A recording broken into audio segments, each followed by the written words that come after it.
guys, this is Comic Uno and Comic Frontline, and today I'm doing Comic Uno episode 92, and this is a show where I review all the comics I read this week in one show, and there's a hell of a lot of comics this week. I have 26 books to review. This is kind of the first week of Convergence, second week of Convergence, and I got every Convergence book this week. This will not happen every week, just for this week, because it was really a lot of pre-New 52 stuff, a lot of characters I cared about. Other weeks, not really. So, I mean, there are characters I care about, but there is not going to be every book like this week. So, just a little warning there. But let's get started. Again, I have 26 comics. Yes, 26 comics. So, what was the worst out of the bunch? That was Convergence Batman and Robin.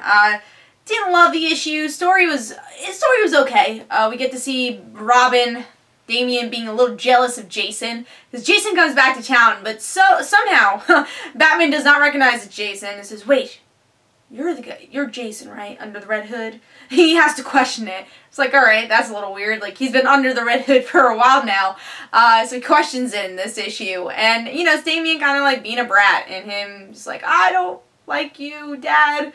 And I like the father-son relationship, and I do like that Damian questions his relationship with Batman compared to the other family members of the Bat family. I like that. And obviously Jason being the weird pick, I guess, because you would think Dick Grayson would be the one that he questions more. You would think that's the person Batman's closest to, but I guess because of the trauma of Jason, he's a bit worried, but you know, that story is okay. I don't know if it was necessary for this, but yeah, it's pretty much, that's it. And they're part of Convergence. They have to defeat the extremists. So it's like, oh, like nobody villains they have to defeat, which is weird because like for Batman you want like bigger villains than that. It was like, okay, and Jason, Damian, and Batman are gonna be teaming up. What really brought this down was the art. Some of the detail here could have been a lot better. Some examples here. Some points, Damian doesn't have a face. This point, it seems like Poison Ivy's naked, falling down, but it's really just like she has some green. Like, the one where she's very small, that's a little weird. So there could have been a lot more detail. There's a point where Killer Croc is there, and like his head looks weird with the proportions. So the artwork could have been better. Also, a lot of lines on the faces, a little bit too many lines, so didn't love the artwork. That also brought down the book a lot. So, overall, there's so many Convergence books out there. I thought this one was a little bit, unnecessary. So, Batman and Robin Convergence, issue 1 gets 2 stars from me, and that was number 26.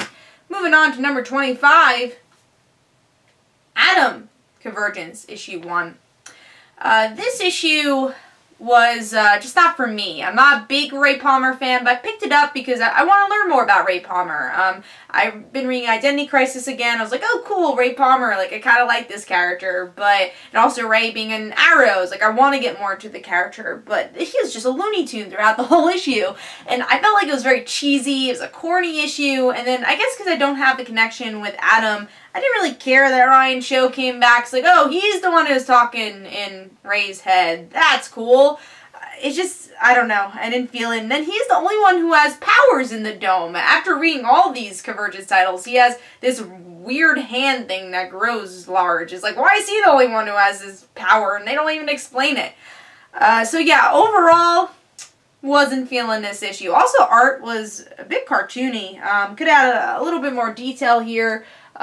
So yeah, overall, Convergence Atom, I gave 2.5 stars, just wasn't feeling it. So that was number 25. Moving on to number 24, which is Convergence The Question, issue 1.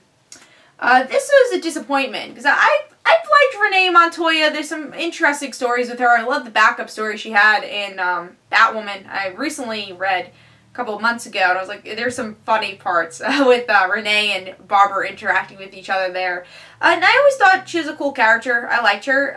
But here, the artwork really brought the title down. I felt this was more of an unnecessary title. it's Two-Face trying to be good, and then Renee saying, "Oh no, don't kill yourself," and that's pretty much the whole issue. And then her dealing with some family issues. They could have went a lot more in because her father's dying. They didn't really touch on it that much, or just like kind of mention it. It's like, oh yeah, Renee's father's dying, and it will make some reference to it. But I thought there could have been a little bit more heart to the book if that's what was going on with Renee. And artwork, another thing, artwork kind of brought this title down too. It was a bit sketchy. I don't know. Can't really put my, yeah, here's just like a little bit too scally for Two-Face.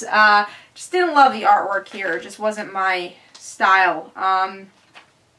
Yeah, so The Question Convergence issue 1 for me gets 2.5 stars. I was a bit disappointed, and I don't know if I'll pick up the next issue for that one. Alright, moving on to number 23, which is Max Ride First Flight issue 1, which my comic book store didn't have, so I had to buy digitally. But I was actually really looking forward to this book. I heard about it when in New York Comic Con when it was announced. I was like, whoa, this actually looks really cool. And that cover, the wings looked awesome. Love the artwork. And then I opened up the book, and the artwork was very scattery. It was kind of sketchy. It's just the details weren't great. I wish I could show it to you, but didn't love the detail of the art. It was hard to see people's faces, so that kind of brought the book down. Even though the story was pretty good, it was okay. I think I gave this either 2.5 stars or 3. Let me see. Yeah, I gave it 3 stars because I like the story. I like that these misfits come together to become heroes, and they have this like weird wing power, but the wings could have looked really a lot better. It looked kind of old, the wings. I'm like, oh, that's, I don't know. I kind of wanted a little bit more there. But I liked the relationship that the characters had, and I thought the main character was really likable, so that's why I gave it 3 stars. I thought the story was there, but the artwork could have been a bit better. So, Max Ride gets 3 stars, and now it's number 23. Alright, moving on to number 22, which is Convergence, issue 1. Yeah, this is down below again. I didn't really like issue 0 of Convergence because of the price tag, and issue 1, $4.99 again, with Earth 2. I'm tired of Earth 2 by this point. They weren't really needed in the issue. If you're reading the tie-ins, you understand what's going on in Convergence. I understand why they actually have to tell this story, because I'm sure a lot of people are going to read this in trade and, you know, only read Convergence and probably not the tie-ins. So, I understand why they have to explain it, you know, that way you don't have to read the tie-ins. But if you're reading the tie-ins, it's a bit repetitive. And also, if you read issue 0, I thought it was a bit repetitive. If you read issue 0, it's like, oh, alright, everyone has to go against each other. Now, we'll reiterate that. Everyone has to go against each other, save their world. And then Earth 2 is kind of wrapped in between that. It's also just, like, finishing some stories from World's End. They're like, oh, we'll add Earth 2 here, but, you know, I think they also added Injustice here, too, which I guess that was kind of interesting, but yeah, just wasn't really into the issue. I like the artwork a lot, but story, not so much. I didn't think it was that really needed. So, for a $4.99 price tag, this was a bit too expensive. Convergence issue 1, for me, gets 3 stars. Alright, moving on to number 21, right?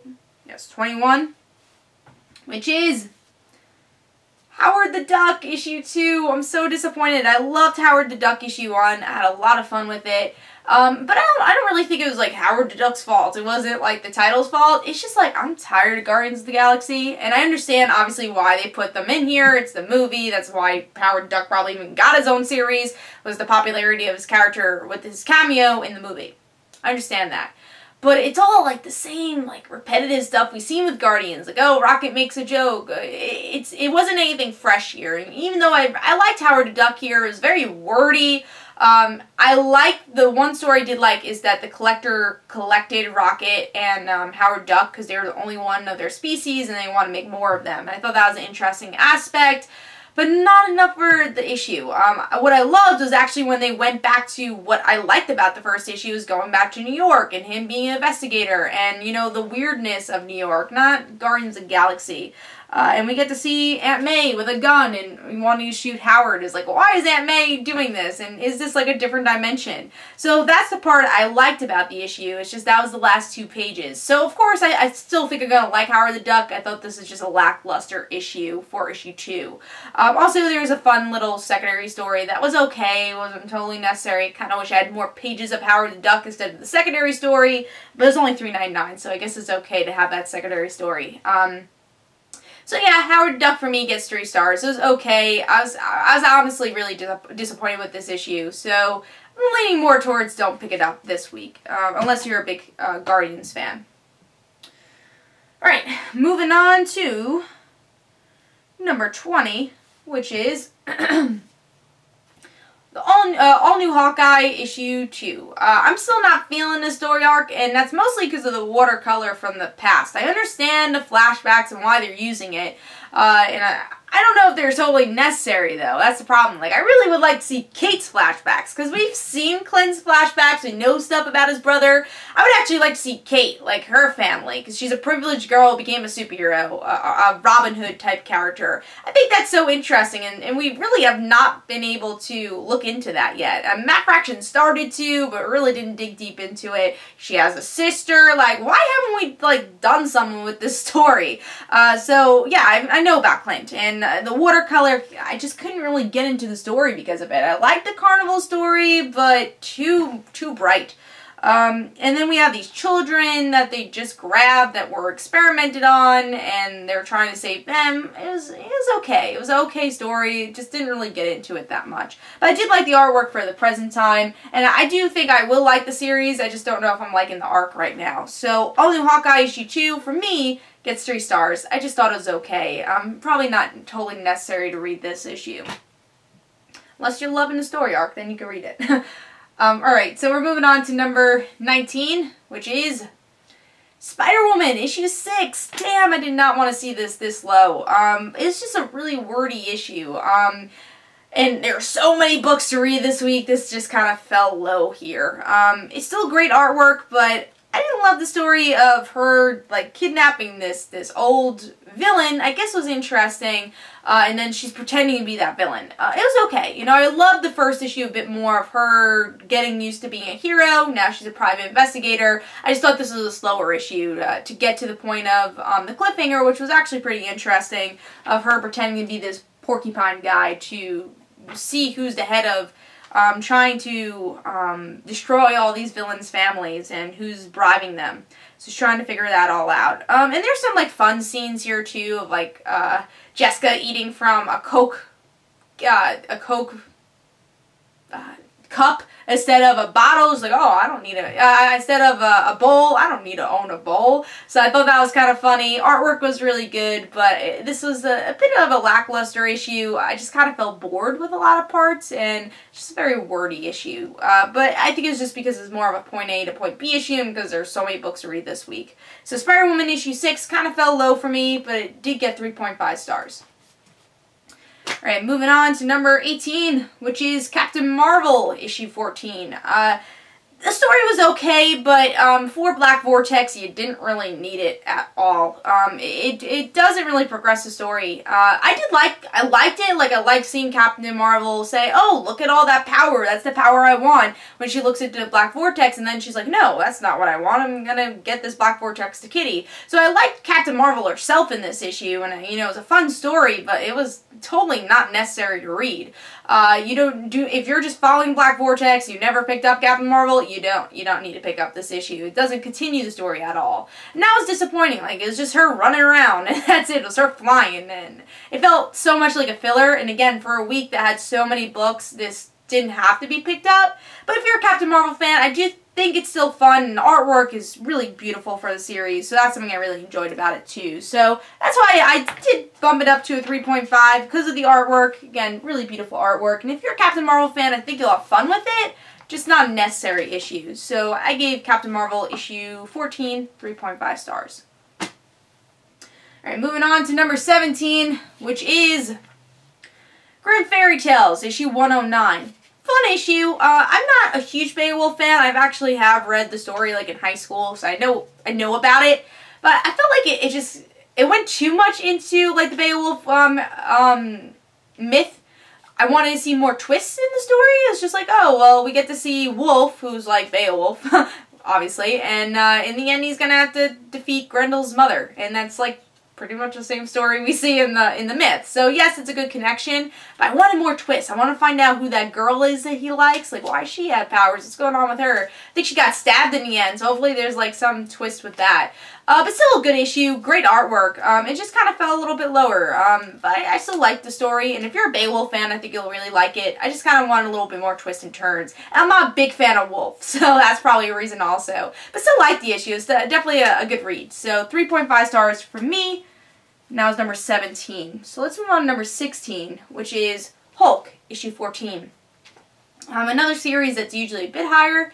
The artwork, let me just say, is beautiful for this issue, but it's a really quick read, and I think that's why I definitely put it a bit lower. It's just Red Hulk versus Hulk, Doc Green, and Doc Green saying, I am not Hulk, and Doc Green saying, you just ruined your life. You're the one who made yourself Red Hulk. You ruined your daughter's life. You ruined your country. And it's Red Hulk just going all rageful, and finally Doc Green turning back into Bruce Banner, and he might get splat because he's in the air, and he's right now Bruce, and does he want to go back to being Doc Green? So it's this big controversy. But yeah, I thought it was a bit too quick of a read, but still a fun issue. I liked it. It was cool to see Red Hulk and Hulk verse each other. That's really what the whole issue is about. So if you want an action-packed issue, go ahead. If you want a story-packful issue that you want to read a lot with, it's probably not the issue for you, but I still had a fun time with it. So Hulk issue 14 gets 3.5 stars. Alright, moving on to number 15, which is, oh, well, it fell, which is Birthright issue 6, which I finally caught up with, and I think is a really fun Image series. So if you haven't been reading it, the trade just came out, and then you get this issue, which continues the next story arc. It's a lot of fun. This issue is just more of a point A, point B issue. Nothing too big happens, but the artwork is beautiful. We learn a little bit more about Mikey, what he will do to survive, and him hanging out with his brother. We get a small scene with the father and mother. I really like their small scene, though, because they're like ready to connect, to understand each other, and then this big FBI agent comes in. It's like, well, we gotta get this guy. This is not your son. So it was a really fun issue, but again, with so many issues coming out, it just kind of fell towards the middle. Not forgettable, but it's just more of a point A to point B issue than any big stuff happening in this issue. But really, really great read. So Birthright issue 6 gets 3.5 stars from me. It's still a really fun read. Alright, moving on to number 14? Yes, number 14, which is Arrow, Season 2.5, Issue 7. This is a good read. Again, another point A to point B issue, though. We get to see that Oliver wants to save Felicity, and this is pretty much the whole issue, really. It's just Oliver and Roy trying to figure out a way to save Felicity. And then a weird cliffhanger is like, oh, well, we need somebody kind of like the Suicide Squad. Let's get Huntress. Not a Huntress fan at all in the Arrow universe, so to have that cliffhanger, I just kind of rolled my eyes like, oh. But I like the story a lot more than the Suicide Squad story. It's getting back into the stuff I like. Artwork is pretty good. It's okay artwork. And I like the Oliver and Roy dynamic. That's what I liked about the issue a lot. And Felicity being Felicity and being awesome. And having some good banter. So, Arrow Season 2.5 for me. Issue 7 gets 3.5 stars. Not a bad issue, but it could have been a little bit better. Cliffhanger could have been better. Suicide Squad was okay because it actually tied into Season 3 and Ra's al Ghul. But if you want to read some interesting Roy-Oliver dynamic, this is the issue for you. Alright, moving on to number 12? No, number 13, which is Convergence Batgirl, issue 1. I did not want this to be so low. I wanted this to be in like top 5 land, but there's a lot of things I loved about the book. There's a couple gripes. Let's go the gripes first. Artwork could have been a lot better. It's very blocky. Could add a lot more detail here. Just even the outfit. Just need a lot more detail. Let me see if I can find another page. Here's the blockiness. just got a little lazy, I felt, at times. So artwork could have been a lot better. It took me out of the book, so that's something. Also, I wanted more of a reasoning of why Stephanie quit being Batgirl. It felt kind of like, hey, Stephanie was on top of the world in Brian Q. Miller's run. It's like, oh, Dome, oh no, Batgirl, I gotta quit. You know, it felt a little out of character for Stephanie.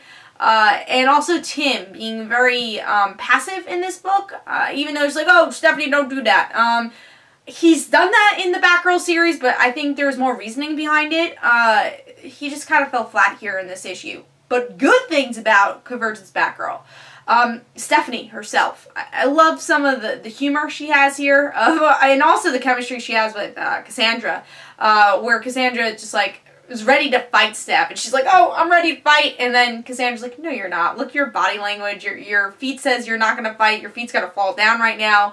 So I love that scene. Also her just saying, hey, I gotta go pee. That's the opening line. It's like, oh yeah, we're you know, trying to figure out what's going on with a dome. I gotta go. I'm gonna go pee by the bush. And that's so Stephanie. Love that. So that was great. Also just another moment was Killer Moth coming in, or yeah, Killer Moth.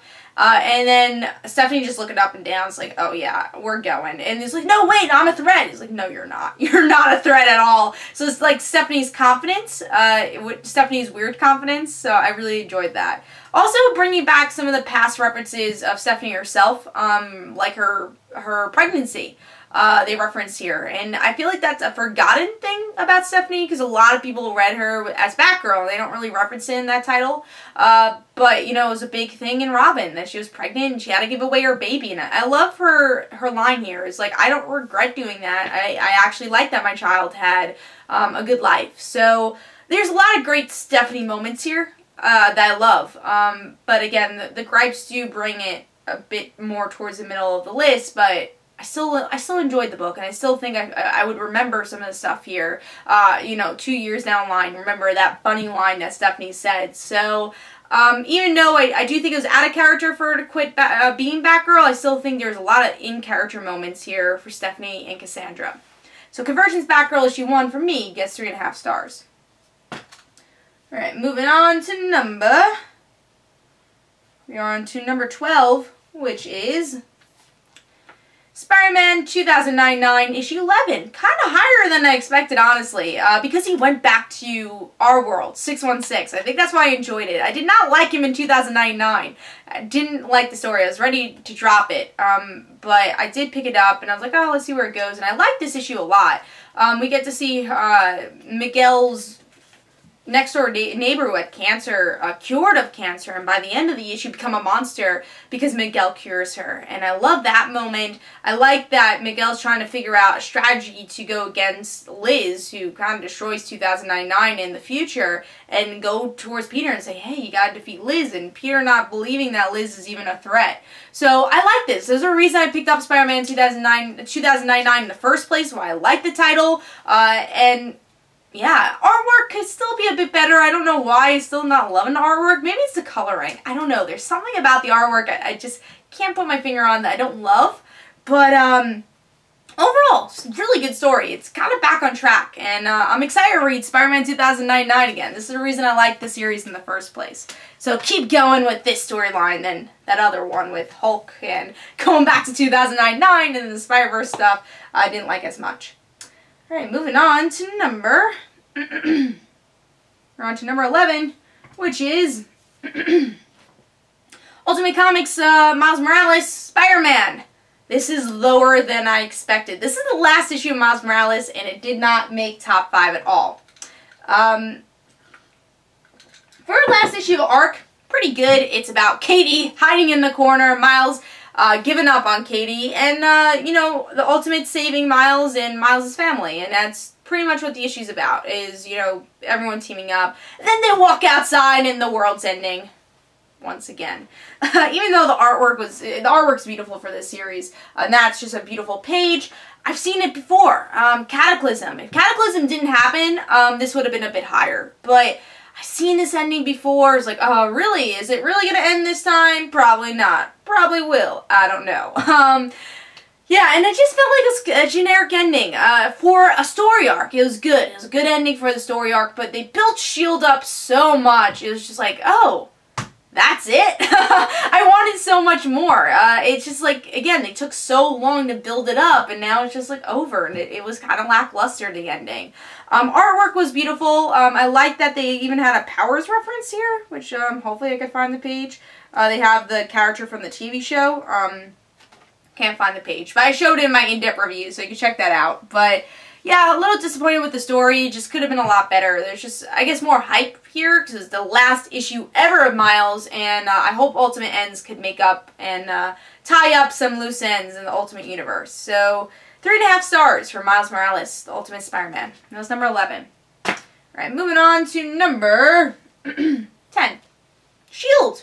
Really enjoyed this issue. It was a lot of fun. I think it's kind of rare to see Sue have her own story, which, I haven't read a lot of just Sue, and it's cool to see Sue have her own story. And what I loved about this issue was not her, teaming up with Coulson. That was fun. It was mostly the issues about her trying to get a bomb out of someone's heart and her having to do surgery for it and help S.H.I.E.L.D. Because she's the only one who's able to do it. But what I loved about this issue is, first, I love seeing Johnny and Sue interact with each other, brother-sister relationship.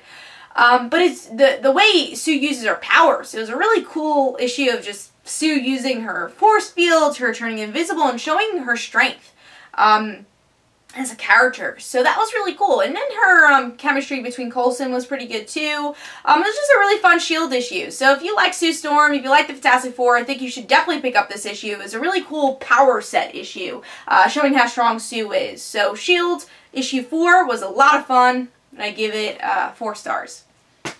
Alright, moving on to number 9, which is Jupiter's Circle, issue 1. Another really solid issue.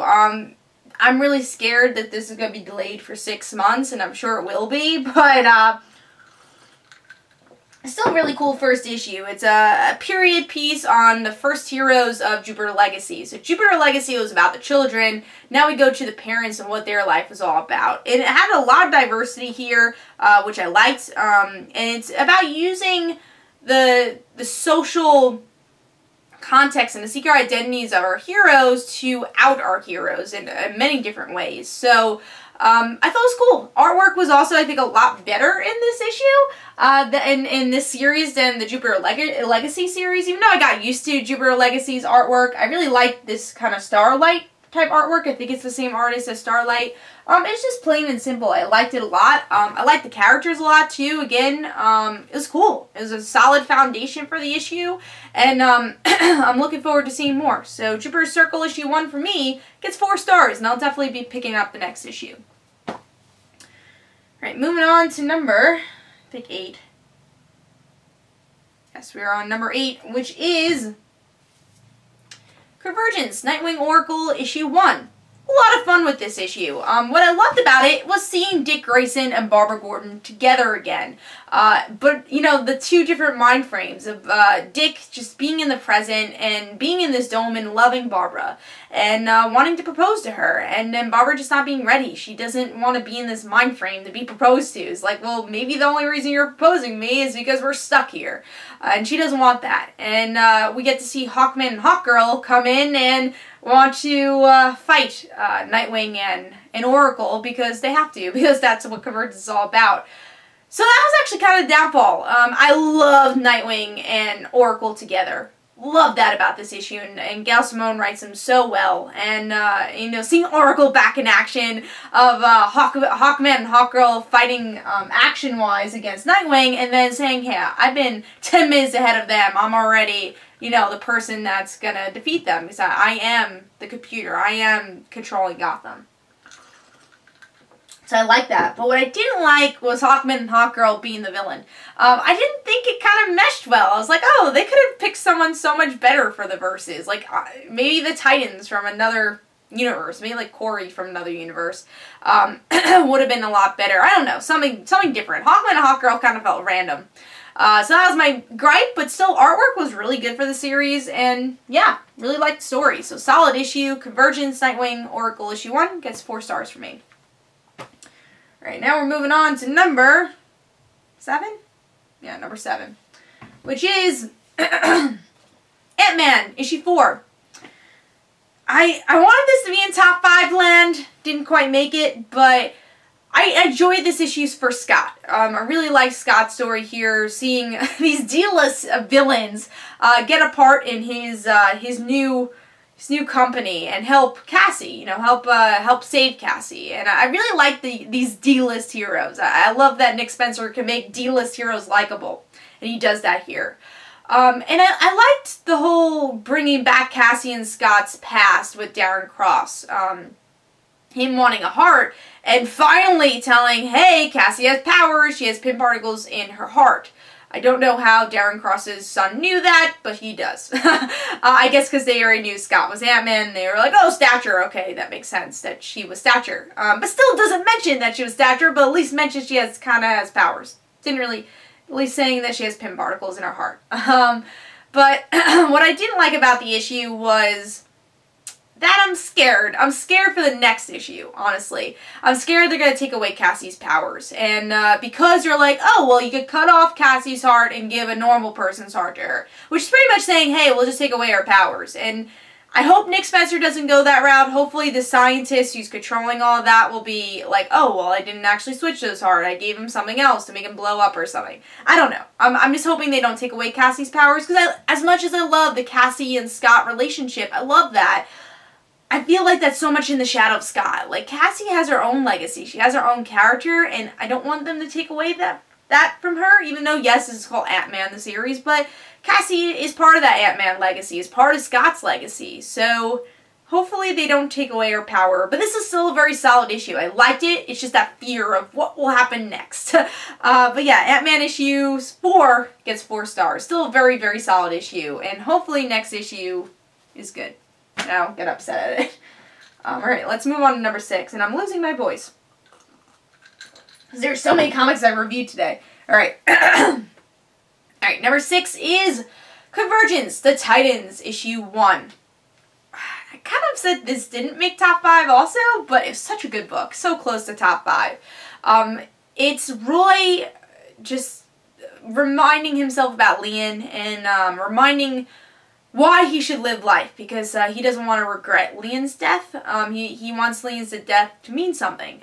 So they're in the dome. Roy is trying to get used to life, and he is getting used to life. He has this, like, kind of, not nursery thing, but this daycare type thing, YMCA thing he's doing is called Lian's Place, and it's all, you know, he's kind of happy with his life because he doesn't have the robotic arm and he doesn't have to worry about superhero stuff. And even Donna and Corey are happy. They're, you know, taking photos. But then the dome comes down and a villain comes and it gives Roy the opportunity to get Lian back. And Roy has to shoot Donna and Corey to do so, and he does. And it's like, oh my god, what happens? That was a great cliffhanger. The best cliffhanger definitely goes to Convergence The Titans this week. I think the only reason it didn't make top 5, probably the art was a little bit cartoony here, but other than that, it was a really great story. I miss Roy being this Roy, you know, especially with Red Hood and Outlaws. I haven't personally read it, but I've heard kind of bad things about it. That's why I haven't read it. But yeah, it was great to see old Roy and, you know, his relationship with Lian. It was great to see Donna. It was great to see Corey. I just really enjoyed this issue. So 4 stars, very close to top 5. It was definitely a great issue. Alright, now we're moving on to top 5. Number 5 is Convergence Speed Force, issue 1. This is another really fun issue. You know, I wasn't really into Flash pre-New 52. I started with Matapool's run and Brian Bucciolato's run, not in New 52, but pre-New 52, and then I read some Wally back issues, a lot of Wally back issues. I'm pretty sure Wade wrote it at the time, but you know, the stuff with his kids. So I was really excited to read this because I did read those past back issues, not at the time, but I picked them up a long time ago, and I really enjoyed it. I love the not science, but the interesting arc of Wally having kids, you know, growing fast, and them having powers and being able to be dragged along as a kind of a child's leash with the Speed Force. And I really enjoyed this issue because it goes to Wally making a bad decision of bringing his children to Gotham, and then the Dome comes in, and him worrying about Linda, and we get to see that he has to go against Wonder Woman of Flashpoint, which is going to be a lot of fun.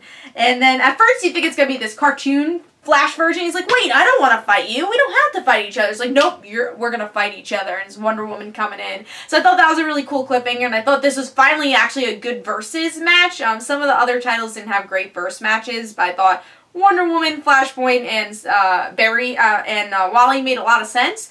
So yeah, a lot of fun with this issue, and it's great to see Wally and his kids again, and just Wally again. It's been a while, so really enjoyed this issue. Convergence Speed Force issue 1 gets 4 stars for me. Alright, we're moving on to number 4, which is Convergence Superman issue 1. Yeah, I'm not a huge Superman fan, but you know, Lois and Clark is such a classic relationship that I miss in DC. And miss in the New 52, and you just see that shine so much in this issue. And saying what is the best villain so far they've used for the verse match is Flashpoint villains here. We get to see a skinny version of Superman wanting to take Lois, and it's like, I want to save you, but you know, we're still gonna kill your Clark.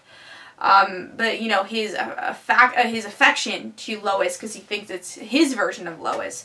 But it's great. We get to see Lois pregnant, and then Clark, non-powered Clark, working as a team with Lois. Even though Lois is pregnant, she's like, oh, and I love that we filmed everything inside the dome, so when everything collapses, we can bring it to the Daily Planet, show this story.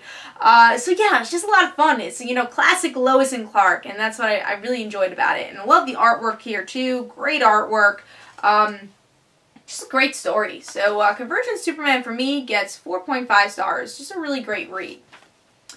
Alright, moving on to number 3, which is Convergence Harley Quinn, issue 1. Harley Quinn is back, guys. I love this issue. Because it's Harley, you know, she's still nuts. She's still nuts. She definitely is. But it's like a weaker nuts. Like, she's like only semi-nuts. So it's her living in this dome and like kind of getting healthy a bit, and she is the one who's called for, and then Poison Ivy and Catwoman have no hope. So they go to her apartment and make her crazy again, and she's dating a cop. It's like, it's such a great story. I love the twist of her dating a cop and her meeting him while she was Harley Quinn and like ready to beat him up. But it's like this one little quip he says, like, oh wait, I like you, and they end up dating, and I thought that was kind of cool. Artwork was really good for the story too. I want to show this last page, which is great. It's really fun. This is the Harley I like, you know. It didn't break the fourth wall too much, but she was still funny, you know. She's still crazy, and I thought they really hit a lot of marks here. So Convergence Harley Quinn issue 1 for me gets 4.5 stars. Had a blast with this issue. That was number 3. Alright, now we're moving on to number 2, which is Convergence Justice League, issue 1. What I love about this is that, you know, Justice League could easily have been Superman, Batman, but no, they made a full female team, and it was a girls' night out issue. And those are some of my favorite stories, and some of the classic stories we get to see in DC animation. Or even just cartoon superhero animation. X-Men Evolution is a great episode of Girls' Night Out. Superman and the Batman crossover with Supergirl and Batgirl having their Girls' Night Out. And then even a comic pre-New 52, Brave and the Bold. I remember this comic was really popular when it came out. It was the Batgirl Girls' Night Out with her friends, which was right before the New 52 came out. Great issue. So to see this issue is just about Jesse Quick having a baby, and then we have Zatanna, we have Vixen, Jade, Mara, Supergirl, I said Zatanna, Jesse of course, just, you know, being friends, and them hanging out with each other, and even though the Dome doesn't allow them to have powers, they're still friends, and, you know, some people take it differently. I would say my only gripe with the issue, is a small gripe, was probably Aquaman being a villain, but also made sense, because it was Mara, and then Mara wants her Aquaman back, but it's a totally different version of Aquaman. Also, artwork is beautiful for the series, love it, and it's just so much fun.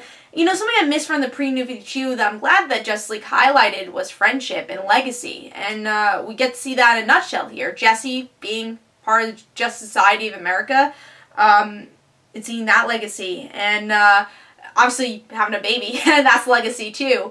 But the friendship that you can never see in the New 52. You could tell these girls were friends for such a long time, and it's great to see that chemistry that, again, we missed in the New 52. So that's why Convergence Justice League issue 1 just was a blast for me, and really enjoyed this one. So that was number 2. Moving on to number 1. It's not a DC title. It's not a Marvel title. It's actually an Image title. Savior issue 1. I really enjoyed this issue. It was really great. It's about this guy who saved somebody. And it opens up, actually, with this newscast going on. It's like, oh, he's kind of like God. What's going on? Save me. Don't save me. It's like the way they're seeing God here. And he's a godlike character, but he gets shot in the beginning. It's like, whoa, was he not God? Is he God? What's going on here? Is he godlike? Is he like Superman? What is this? And then we go back to the past where we get to see this woman. She's a journalist. She's from a small town, but she was able to make a career out of herself. And she talks about this philosophy about, you know, pretty much what you want to hear. It's this bias of like someone saying something, when you actually, even if it's not truthful, when someone says something you like, it's like, ah, yeah, that's the actual truth. And that's what the whole speech is about. And then it just wraps into wanting to see stuff that might not be true. And it's the Savior. Maybe we're seeing the Savior because we want to see the Savior. And there's just a lot of religious aspects, what I like, but she's still a very religious person. And it is really interesting. And then we get to see the plane fall. And that's the, you know, exciting incident of this plane falling. And the Savior coming out, saving people, and, you know, not being able to, it wasn't hurt. So who is this guy? Is that mystery element? But I felt, you know, sometimes there's too much mystery. It's like, oh, who is this guy? I don't care. But there's just a right amount of mystery, I think, because of that opening scene. It's just that going back to that flashback. Also, the art has a bit of a painting style. So I was like, am I going to like it? When I was flipping through it, I was like, I don't know. But it worked really well for this book. And I love the paneling, the layout of this book also. So really loved it. I like the philosophy point of this and the religious aspect of the book, and I'm gonna get this printed definitely next week when my pull list is a bit lighter. But I really enjoyed this, and I will be picking this up. I really liked it. So I recommend Savior issue 1. I gave it 5 stars. I really enjoyed this book. So I hope you guys enjoyed. This is Comic Uno. Let me know in the comments below. What was your worst pick of the week? Your least, your pick of the week. Let me know in the comments below. This is Comic Uno. Don't forget to follow me on Twitter. Don't forget to like my Facebook page. Also in the description below, there's links from my comic book, Like Father Like Daughter. And don't forget to like the Facebook page of Like Father Like Daughter. Again, let me know what you thought about all those books this week. This is Comic Uno. Of course, I'll have another Comic Uno episode next week. I'll see you guys later.